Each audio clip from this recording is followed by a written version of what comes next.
1. The last broadcast.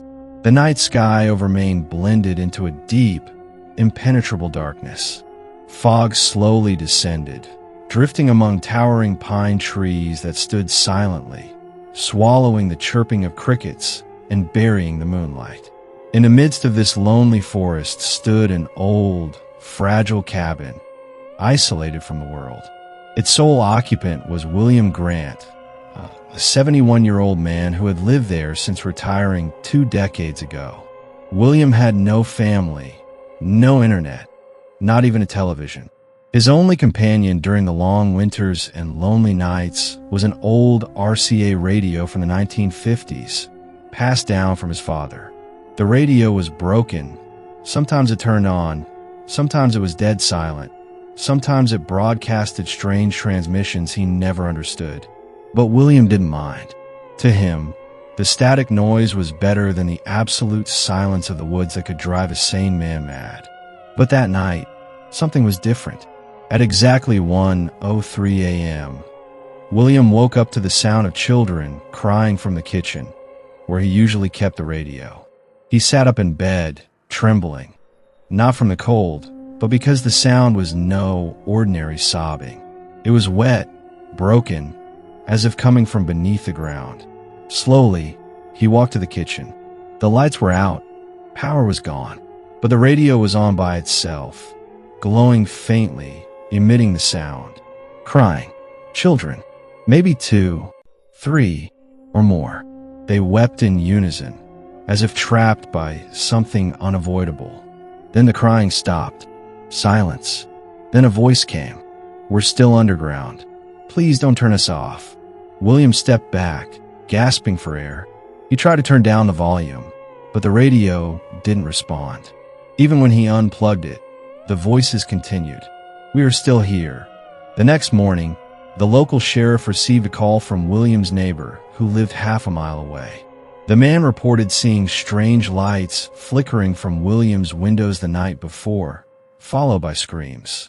The sheriff arrived at the cabin with a deputy. The door was unlocked. Inside, they found William dead, sprawled in front of the radio, his face frozen in terror. Strangely, all his fingers were pressed tightly against the speaker, as if he had tried to reach inside the device. When one of the deputies touched the radio, a soft whisper came out, gentle, almost like a whisper from beyond the grave. "You are not him. We wait for the next one." The radio went silent immediately. It could not be turned on again, even after a technician examined it. Its power source was completely dead. But on the back of the speaker, written faintly in marker, were these words: 1954, 3 children missing, buried beneath the old radio tower. An old forgotten investigation was reopened. Town records confirmed 3 children disappeared in 1954 during a fierce storm. They were last seen playing near the KWNRM radio tower, which has long since collapsed and been abandoned. Police dug up the site of the old tower, and sure enough, they found 3 small skeletons 2 meters deep, clutching each other in fear. Their identities couldn't be confirmed, but one skull still had a pink ribbon, just like one of the missing children's photos in police archives. The local media went wild, but soon the case faded away, just like all old mysteries do. William's cabin was sealed off. The old radio was taken to the sheriff's office as evidence, left to gather dust on a low shelf. 5 months later, a young officer newly assigned to the sheriff's office grew curious about the old radio. He took it home, thinking it would make a cool vintage decoration. That night, the radio turned on by itself at 1:03 a.m., and the voices returned. "We are still here.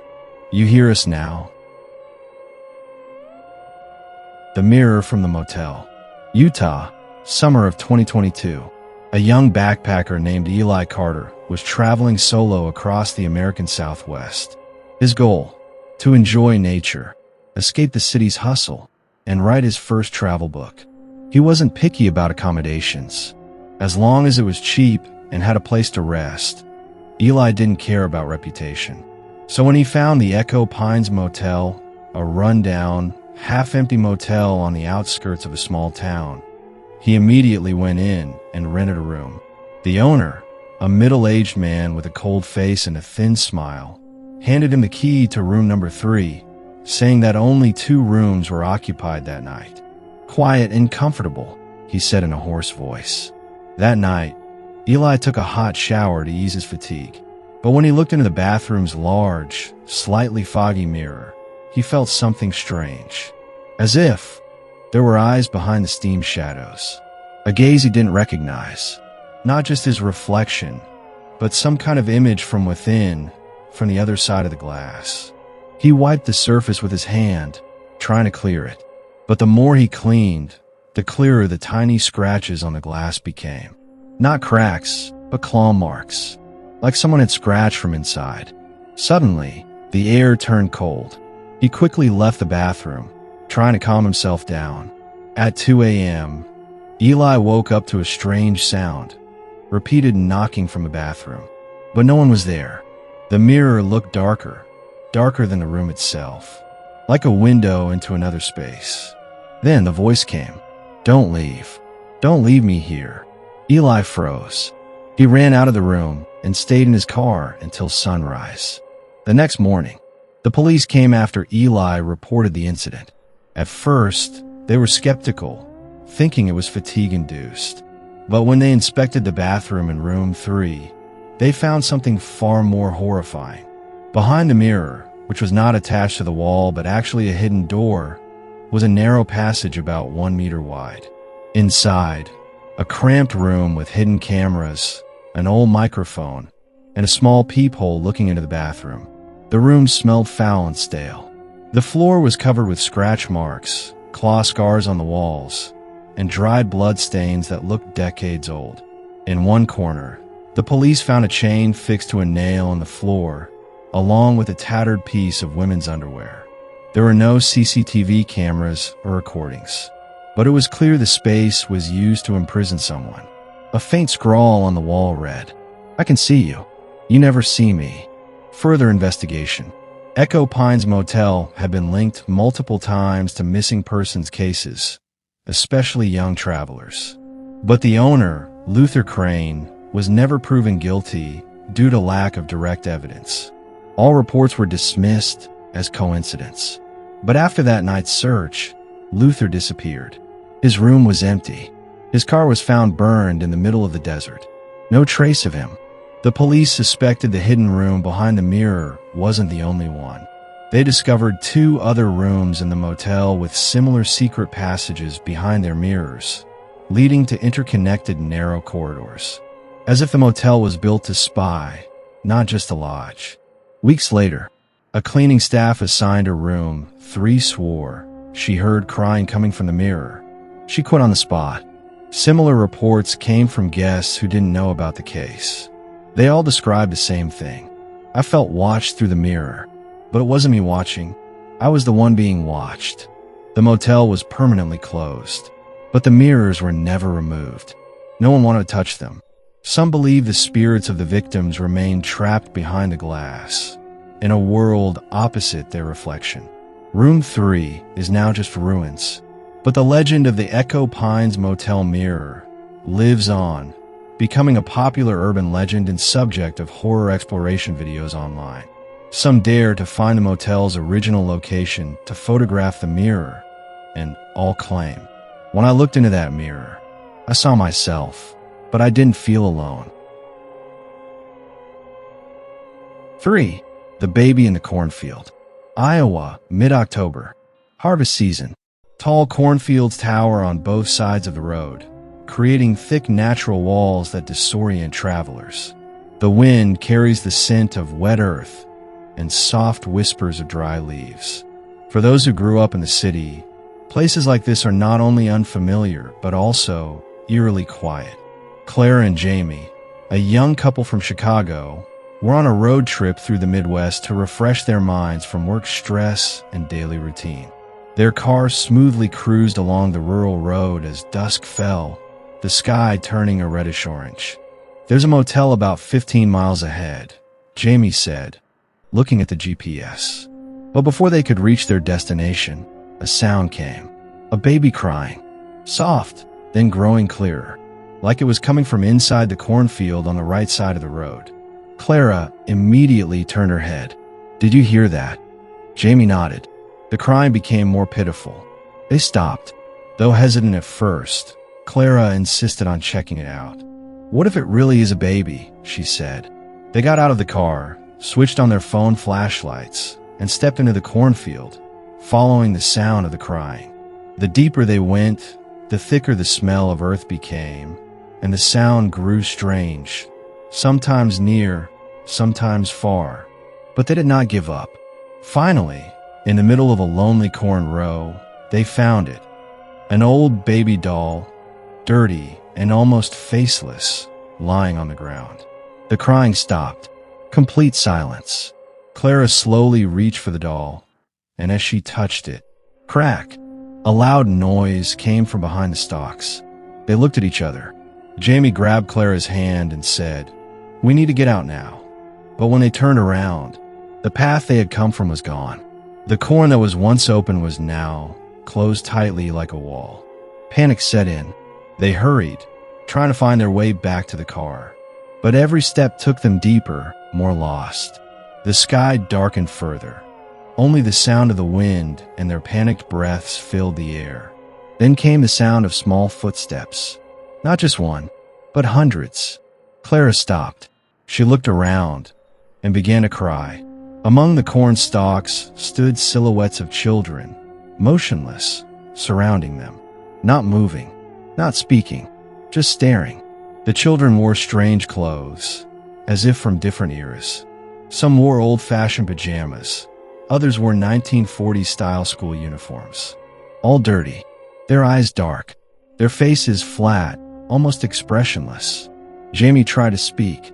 "We don't want to disturb you, we just... bring us back." A soft voice came from behind them. Clara looked down, and the baby doll in her hand moved by itself, raising its hand. "Bring us back. We all want to come back." Clara dropped the doll and stepped back. But the children began to approach, slowly, like ghosts floating between the corn. Clara and Jamie ran. They didn't know where, but they kept running, stumbling, scratched by sharp corn stalks. Their breaths were ragged, but wherever they went, the children always reappeared, silent, but closer, as if the entire field belonged to them. Clara fell. Jamie pulled her up. They were about to give up when in the distance, a red glow from the brake lights of their car. They ran toward it. The cornfield started to open a path, but not completely. When they finally broke through to the paved road, Clara looked back. The children still stood at the edge of the field, motionless, watching. The baby doll lay in the middle of them.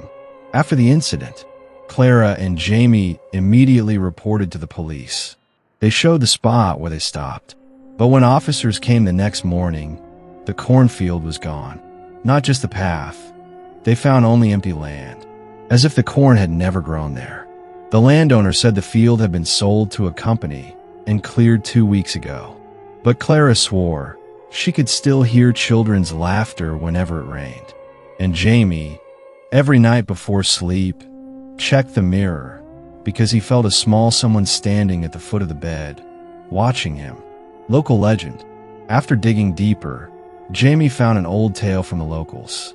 In 1949, an orphanage burned down in the area. Many children died in the fire. Some bodies were never found.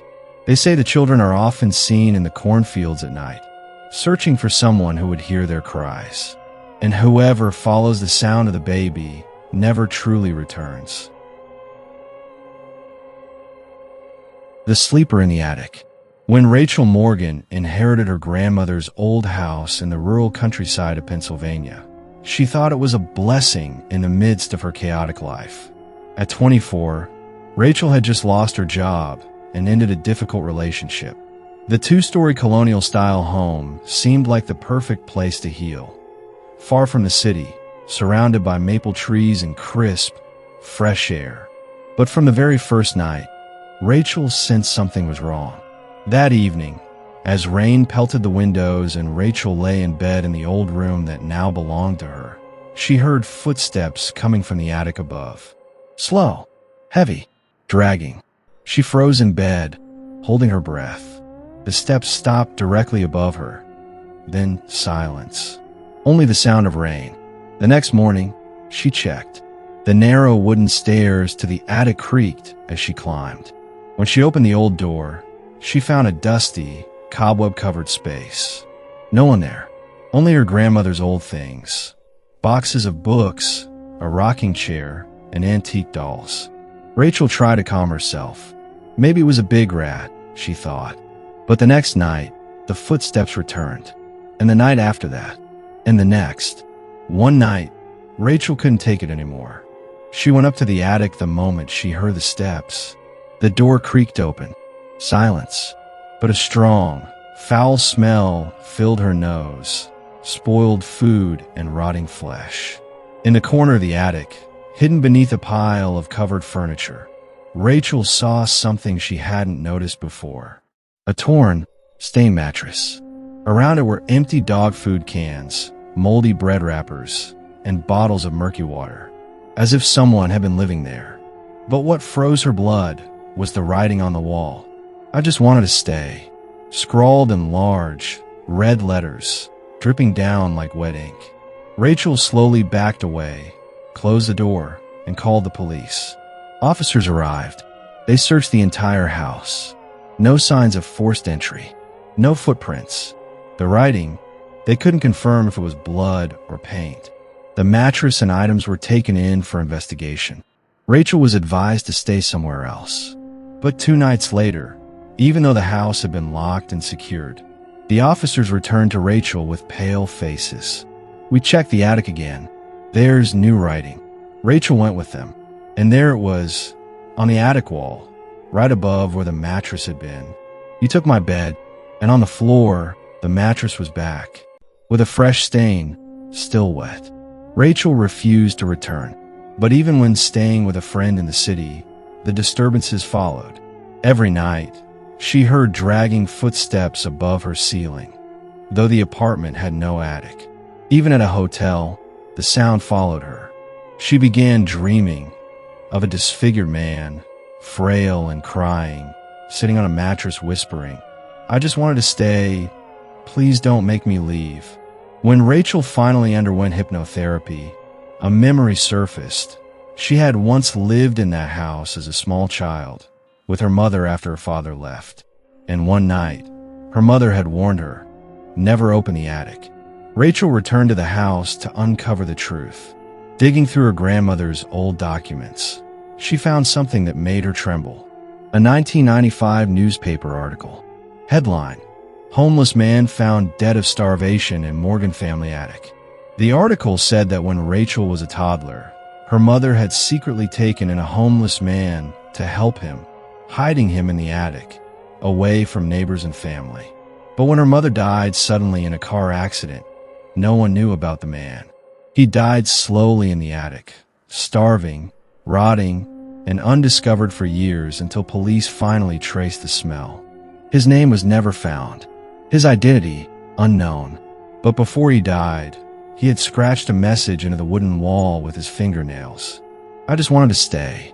Now, 25 years later, his spirit remains. Still there, still believing the house is his. And Rachel realizes she can't escape. Every place she goes, a new attic seems to appear. And in that attic, she hears the steps. Because he doesn't just haunt the house, he haunts anyone who tries to make him leave. 5. The Hand in the Basement. When the Hargrove family moved into an old house on the rural outskirts of Texas, no one suspected that the place had a dark secret buried for decades. The 2-story house stood on dry, remote land, old but sturdy, with a large backyard filled with oak trees. The 3 Hargrove children, Caleb, 12, Mia, 10, and little Toby, 6, were initially thrilled with their new home. They explored every corner and crevice, including the rickety shed and dusty attic. But there was one place they didn't find, and it wasn't on the floor plan: the basement. The house wasn't supposed to have a basement. Until one day, while playing hide and seek, Toby discovered a loose wooden board on the floor of the back kitchen. Caleb and Mia helped lift it, revealing an old iron trapdoor, rusted and chained shut. Curiosity outweighed fear. They used tools from the garage to cut the chain. A foul smell burst out of the opening: mildew, dried blood, and something they couldn't describe. Below was a stone staircase descending into pitch black. Caleb brought a flashlight.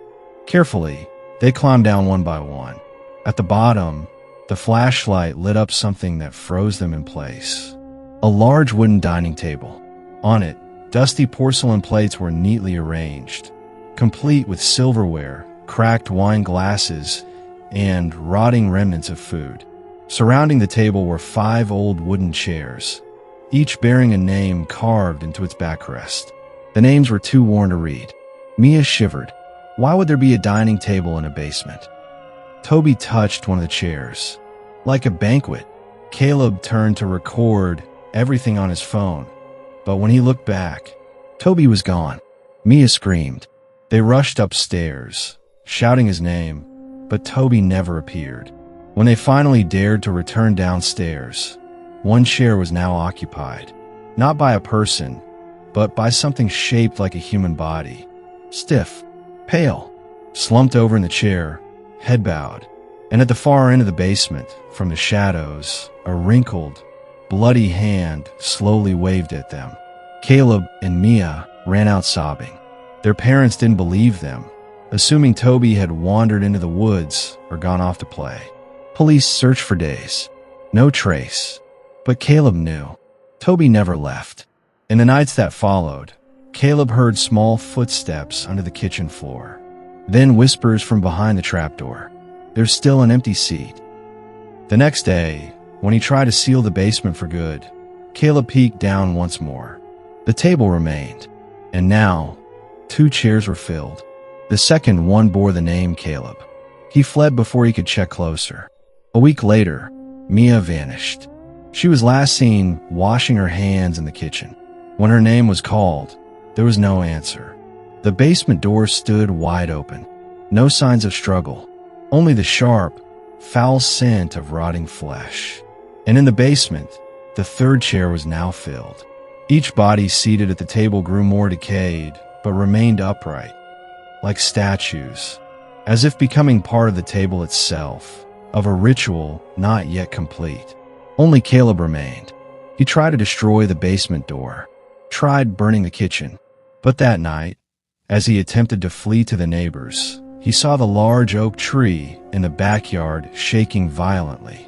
From beneath it, other hands emerged, twisting, digging, searching for bodies. And in his mind, the voice returned. The table was made for 5, and 5 must sit. Weeks later, the house was empty. Police found only 3 pairs of children's shoes and damp soil trailing across the kitchen floor. Rumors spread across the village that decades ago, the house had belonged to an old woman who lost her 5 children in a fire. Afterward, she built a secret basement to host death banquets, believing she could bring her children back. She murdered orphaned children who passed by and arranged their bodies at the table, convinced that if the chairs were always filled, her children's spirits would return. And now, every few years, the house is chosen again for a new family, always with 3 small children. They say, if you pass the house at night, you might see the faint glow of a flashlight in the basement. And from the old, nailed-down trapdoor in the kitchen, you'll hear the sound of cutlery scraping plates and a chair being pulled out. Don't stop. Don't open the door. The banquet isn't over. There are still 2 chairs left to fill.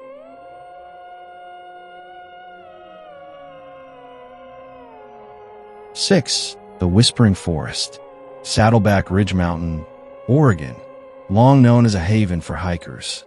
Its trails wind through ancient pine forests, damp and quiet, far from the noise of the city, as if time itself moved slower there. But to local hikers, there's one unspoken rule when venturing into the northern part of that forest. If you hear a whisper, don't answer, and never look back. Ethan Hale, 28, wasn't the kind of man who believed in folklore or myths. A seasoned explorer and wildlife photographer, he was used to the stillness and strangeness of the woods. One fall weekend, he set out to hike the Saddleback Trail alone, hoping to capture the fog dancing between the trees. The first day was uneventful. The forest was beautiful, dimly lit, rich with the scent of damp earth. He photographed moss-covered trunks, deer tracks, even the silhouette of an owl in the distance. That night, he pitched his tent on a flat patch not far from the summit. As darkness fell, the wind picked up. But Ethan heard something else amid the rustling. A whisper, soft, barely audible, yet distinct. Don't look back. He paused while setting up his camera. Turn his head. But behind him, just trees, mist, and ordinary shadows. Maybe the wind playing tricks on his ears. Then the whisper came again, closer. Don't look back. It wasn't threatening, but urgent, repeating, again and again. Don't look back. By dawn, the fog still clung to the forest. Ethan headed toward the summit, but the trail that had been clear the night before now seemed altered. The trees appeared to shift, forming a maze. He began to feel uneasy. At a fork in the path, he stopped to take a drink. Suddenly, the voice returned. Don't look back. His heart pounded. His neck felt heavy, like something was pulling it. But curiosity began to override reason. And he looked. No one there. Just thick mist and silent trees. Then, through the fog, about 10 meters behind him, he saw someone standing. Himself. The figure had his face, his clothes, even the camera slung around the neck. But its expression was blank, eyes pitch black, staring straight at him without blinking. Ethan froze. The doppelganger, whatever it was, didn't move, just stared, as if waiting for something. Then slowly it began to step forward, its body stiff, like it was being pulled by invisible strings. Ethan screamed and ran. He tore through the forest, directionless, trail forgotten, just needing to get away. But now the whispers filled the air from all directions, as if the trees themselves were speaking. Don't look back. Don't look back. It's too late. He tripped over a root and fell. As he scrambled to his feet, he noticed something. The shadows of the trees around him weren't moving as they should. They were writhing. From behind the trunks, pale hands crept out, reaching for him. But they weren't human hands. They had more than 5 fingers. Their tips looked like roots. Ethan ran again. He lost track of time. Day and night blurred. He didn't know how long he'd been lost in that forest. His supplies were gone. His camera was broken. But worse. Each time he glanced back, the doppelganger drew closer. Its face began to decay. Its eyes sank deeper. And now it smiled. A crooked smile, twisted to one side, as if waiting for Ethan to collapse. Don't look back. The whisper now came from within himself, a voice inside his own mind. 1 week later, a search team found a deserted tent near Saddleback. No signs of struggle, only a damaged camera and footprints leading into the forest, then disappearing. A massive search followed. No trace of Ethan was ever found. But one SAR officer swore that as night fell, he heard footsteps circling them. And when he turned briefly toward the tree line, he saw his own face staring back. After that report, the Saddleback Ridge Trail was closed to the public. The official reason, landslide risk. But the locals knew better. Because that forest does not forgive those who look back. Because your own reflection might be the last thing you ever see. And if one night you find yourself hiking there and hear whispers among the trees, don't ever look back, because whatever you see behind you, isn't human, and it isn't letting you go. 7. The light that follows. Montana, 2:11 a.m. An open road stretched across the vast, silent plains. Only the pale moon and the sound of the wind bore witness to Darren Cole's journey. A 35-year-old man returning home from an exhausting business meeting in Billings to his small town of Red Lodge. He yawned. The radio was dead. His phone signal had disappeared over an hour ago, and the road ahead felt endless, like a tunnel with no exit. Until his car stalled. No warning. The engine died. The lights went out. Only the ticking of the dashboard clock and the sound of his breathing filled the cabin. He tried restarting. Nothing. He cursed under his breath, remembering the mechanic had warned him to replace the battery the previous week. Darren stepped out of the car. The night air was colder than before. He stood by the roadside, surveying his surroundings. No houses, no lights, no vehicles in sight. Just the dark, boundless prairie stretching in every direction.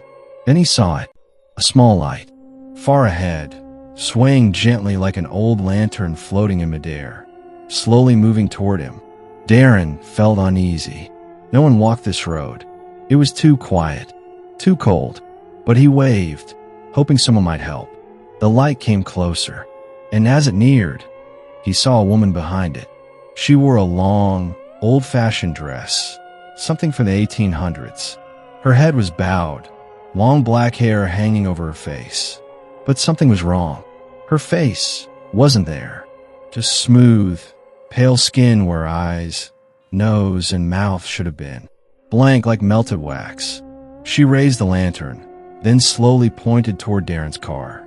She said nothing, just pointed. Darren took a step back, chills crawling over his skin. But curiosity overpowered fear. He glanced toward his car. The headlights were back on. The engine hummed. Yet he hadn't touched the key. Cautiously, Darren walked back to the vehicle. As he reached for the driver's door, he glanced down the road again. The woman was gone. Empty field, empty road, as if no one had ever been there. Heart pounding, he slid into the driver's seat and closed the door. The car purred softly, everything seemingly back to normal. But then, in the rearview mirror, someone was sitting in the back seat. It was too dark to see clearly, but his eyes locked with a pair of pitch-black eyes staring directly at him. His body froze. Words caught in his throat. His hands trembled on the steering wheel. The figure didn't move, just stared. Those black eyes held a depthless void. Then a whisper filled the car. "Don't stop again, and never look back." Darren drove, faster than he ever had, down the dark, endless road without pause. He didn't dare blink, didn't dare glance at the mirror again.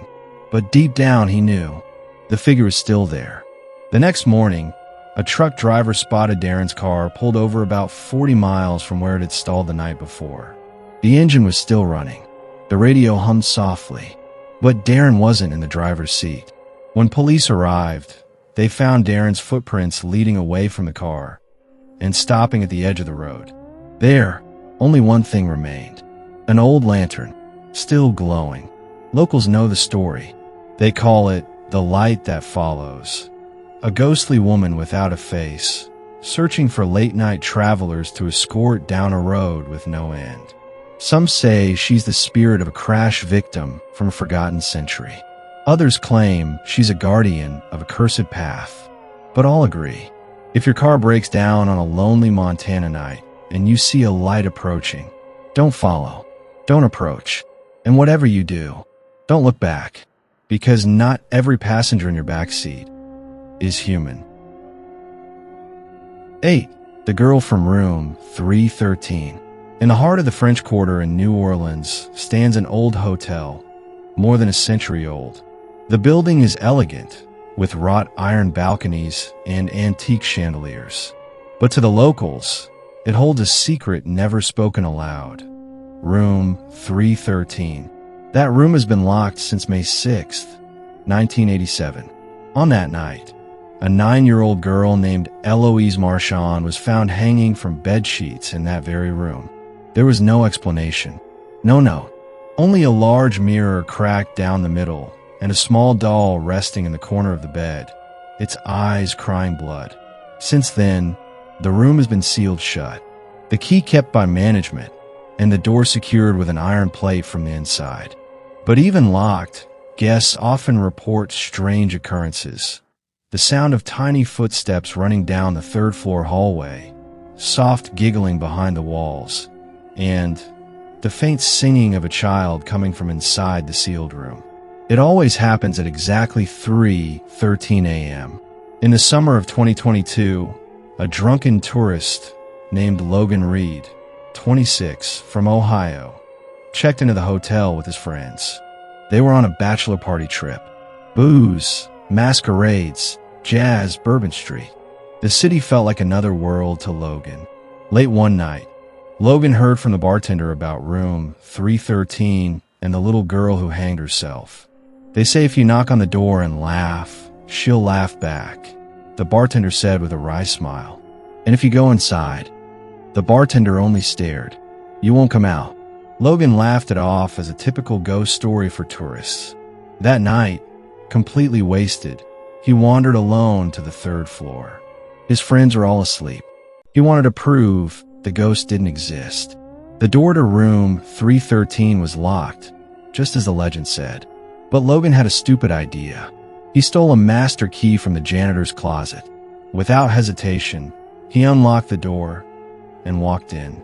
The next morning, hotel staff found the door to room 313 wide open. Logan was gone, but the mirror inside the room wasn't just cracked anymore. It was shattered, its shards forming what looked like the grinning face of a child. On the bed, the same old doll from 1987 still sat in the corner. Only now, it had been moved, facing the door. And from that night forward, everything changed. Where guests once heard faint giggling from inside room 313, now they heard screams. Long, piercing screams of a child tearing through the silence of night. Always at exactly 3:13 a.m. The screams made windows rattle and corridor lights flicker. One guest even fainted after seeing a little girl with a broken neck walking backward out of the room. An investigation was launched. Police found no trace of Logan, though all his belongings remained in his room. There were no new fingerprints in room 313, but one hallway camera did catch a final recording. Logan, standing in front of room 313, laughing to himself. Then he turned toward the camera, and a little girl was standing right behind him, staring directly into the lens. Her face wide open, with no eyes and no mouth. Then the camera glitched and went completely black.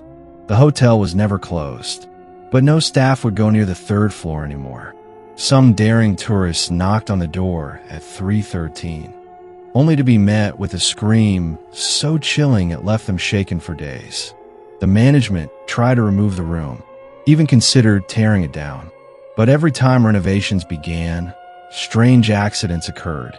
One worker fell from a ladder and broke his neck. Another was electrocuted by wires that weren't even connected. Now, the room remains locked, but sometimes guests still hear, hee hee, hee hee hee. Then, hey. The scream haunts the hallway. The scream is Eloise's call, and some say she's not done yet. She needs one more soul to escape the mirror.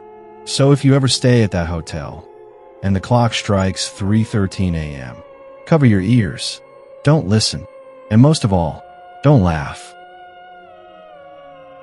9. The Call from Below. Hutchinson, Kansas, November 9th. The air was freezing. Wind stirred the tree branches with a dry scraping sound, like fingernails on a chalkboard. Emily Carter had just returned from her husband Mark's funeral, which took place a week earlier. She was still wearing her wedding ring. The house remained filled with sympathy flowers and unopened condolence cards. In the kitchen, a cup of coffee sat untouched, the one she had made for Mark on the last day he was alive. Mark died suddenly of a heart attack. At least, that's what the doctors and morticians said. He was found lifeless in the backyard, his hands clutching the soil. No wounds, no sign of struggle. Quick and painless, they said, but Emily never really believed them. The nights following Mark's death had been too quiet, too empty, and strangely cold, despite the heating system working perfectly, as if some invisible draft was seeping up from the basement. That night, exactly at 1:43 a.m., Emily's phone vibrated on the bedside table. The screen lit up. Mark Carter. She froze, eyes locked on the glowing screen. Her husband's number. With a trembling hand, she answered. "Hello." Silence. Then a voice came through. Raspy, faint, heavy, like his throat was filled with dirt. "It's cold here. Why did you bury me alive?" Emily screamed and dropped the phone. But the call didn't disconnect. The device continued to emit ragged, labored breathing for a full 2 minutes before suddenly dying, battery drained, despite being fully charged moments earlier. She tried to convince herself it was a dream. But the next morning, something compelled her to act. Emily reported the incident to the police. Naturally, they were skeptical. But after checking the call logs and confirming the number matched Mark's old SIM card, they took her more seriously. They exhumed Mark's body.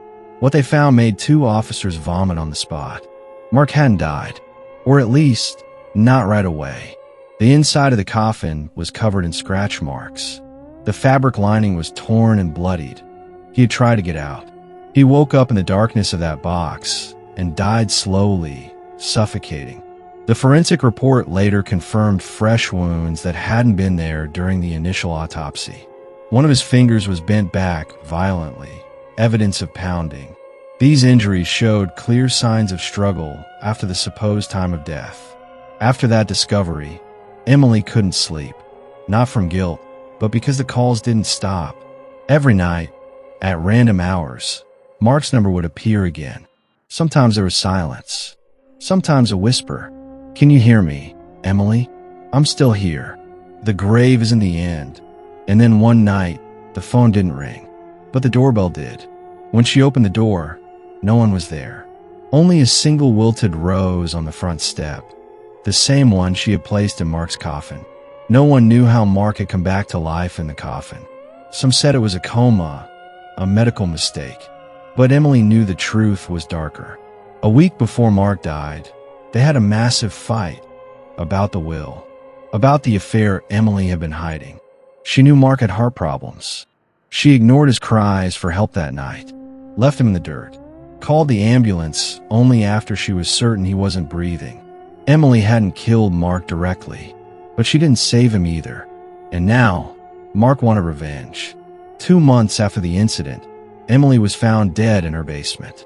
Her neck broken, eyes wide open, frozen in a look of pure terror.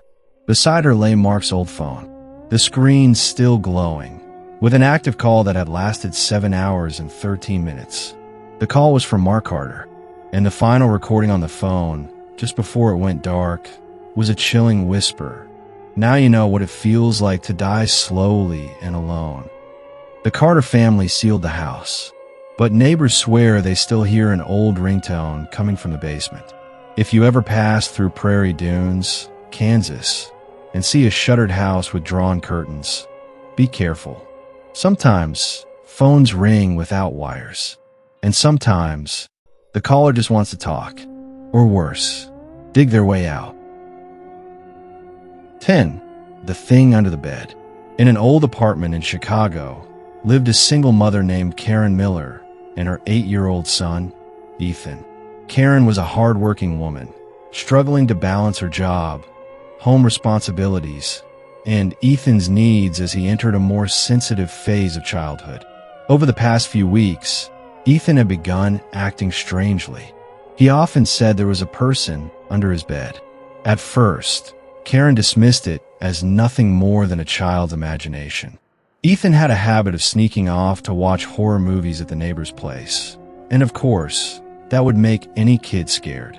Every night, Ethan would lie in bed clutching his favorite teddy bear and whisper, "He's under there again, Mom." Karen would reassure him and promise to check under the bed every night, just to be sure. And each night, she found nothing, just dust and shadows. Then one night, around 11 p.m., while Karen was cleaning the kitchen table, she heard a soft voice calling from Ethan's room. "Mom, Mom, he's under here now." The voice made her heart race.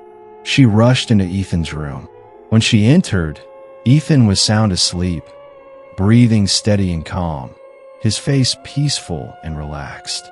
"Why did you call me, honey?" she asked softly. No answer, just the quiet, steady breath of a sleeping child. Karen felt something was off. She knelt beside the bed and bent down to look underneath. The space was dark except for a faint glow from the nightlight. Then she heard a whisper, soft, cold, and rasping, like someone gasping for air. "That's not me in the bed." Karen stumbled back, nearly falling. Her heart pounded in her chest. There was something under the bed, something that wasn't supposed to be there. With trembling hands, she grabbed a flashlight from the nightstand and pointed it under the bed. A shadow shifted. A thin, towering figure curled in the darkness, its red eyes glowing and its hands like brittle, dry twigs stretching across the floor. It smiled, a mouth full of jagged, crooked teeth. The thing waved at Karen and whispered, "I've been waiting, Mom. I want to play with Ethan." Karen screamed and rushed to Ethan, scooping him into her arms, trying to flee the room. But just then, the bedroom door slammed shut with a thunderous bang. A deep, echoing laugh filled the room. Then Ethan spoke again, but this time his voice was cold, hollow, and wrong. "Mom, I'm down here, under the bed, and I'm not alone." Karen tried to break the door open, but it wouldn't budge.